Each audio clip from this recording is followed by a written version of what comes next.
In this video, I am using a TC701. The process is the same for the TC501. Ensure the device is powered off.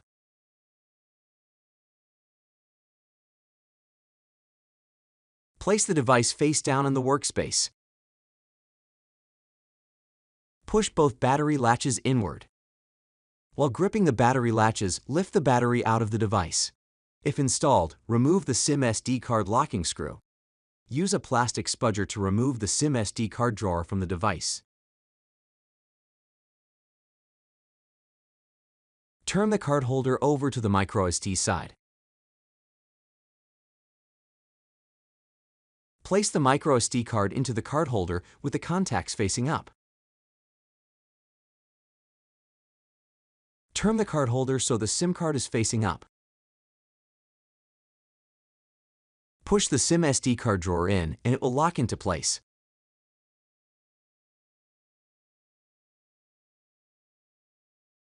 Insert the battery, bottom first, into the battery compartment in the back of the device.